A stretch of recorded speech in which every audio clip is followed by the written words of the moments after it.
So to give an example of the programming and how they put the trigger in the environment, I'm going to use the example of a girl at my camp who always used to let people step all over her. And so they called her doormat. And the counselor got in trouble for it, not because it was emotional abuse, because they made the programming obvious.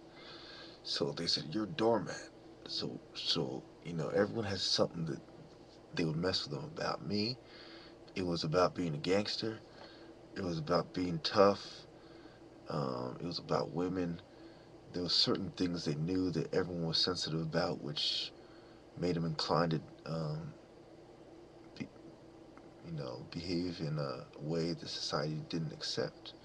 In other words, display bad behavior or quote unquote symptoms of a mental disorder or you know, a behavioral disorder, behavioral problem. So as time went on, you know, I'll give you the example of the girl, a fat guy, and me. So with the girl, now they put in that the trigger is now something that she's already aware of, but she's learned to live with it. But they've put it in a way that got under her skin. So later on in life, when she sees things that remind her of whatever she's sensitive about, it's going to make her snap.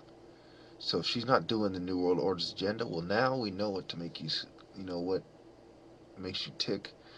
We know what your pet peeves are. We know what you're susceptible to, what psychological warfare you're susceptible to, and what angle we should take. And so they take the angle of, comparing her to a hooker or something, calling her a whore. They might take these kind of angles. And so basically, the reason why, this is I'm going to signal to my mask is that I wore it inside out. It's for a reason. Not just because it's easier to clean this way, but because not just to balance the form of it either. Because society's backwards. Okay, so you take the fat kid, you say you're fatty. You can't climb up the rope in gym class. Everyone has something that makes them sensitive, and they push that button, and that's what the government is doing. And it's obvious why they're doing it to me. The same reason they did to Huey Newton and Bobby Seale, and Bobby Hutton, Fred Hampton. These aren't people from ancient history. These are people from 50, 60 years ago. You know,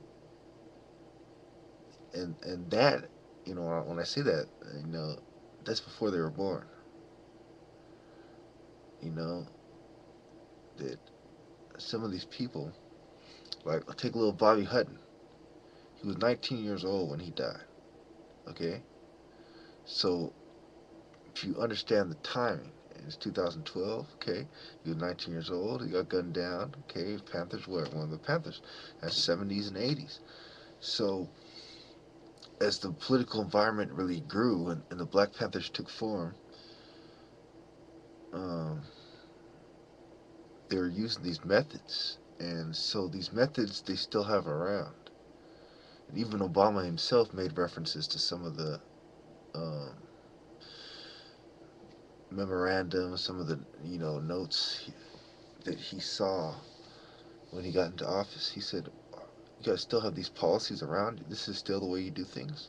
And there was a lot of people trying to cover up, like hush hush, like, "Oh, that was from a long time ago," but it's still around.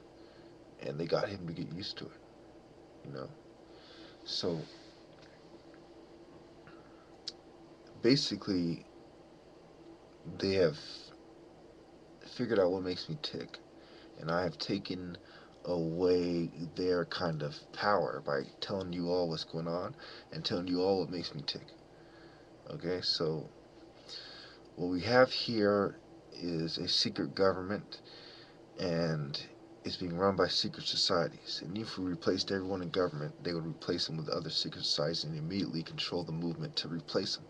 And they pretend like they hate the person, but really they feel sorry for them because they're in the same kind of conspiracy they are, and they understand their position. And they might even have lenient sentences because of that. I mean, you have to truly understand what is going on. and how these people are ruthless, how these people are scum, and how they have declared war on my cult, and how we all know how that is very, very stupid to perform psychological operations, psych warfare on somebody like me who has such reverent power in the crip community, okay, in the black community as well, and in other communities who've seen my videos and taken, have become accustomed to see my face, and they like my videos, they like what they hear, they like what they see, etc. Um, so, as a result of them creating and programming me to be susceptible to triggers, the reason why the number one threat is sleeper agents and domestic terror is because they created these sleeper agents. And I know, because I was in different hospitals and camps and prisons all my life. I've seen what's going on. I've talked to the staff. I've talked to the doctors. I've talked to the guards. I've talked to high-ranking people. I've heard secret societies. I've heard high-ranking Freemasons who've come to my house, and I've overheard their conversations with my parents when I was younger. I have no doubt in my mind, being a brain surgeon's son, I have no doubt in my mind, none, that there is a military industrial complex at play here, and it works with the pharmaceutical companies, the bankers, the secret societies. They all work together and they collaborate. They put aside their small differences and they unite in the greater um, for the greater cause of furthering uh, the white race in their mind, or really it's the white power structure's agenda. Thank you.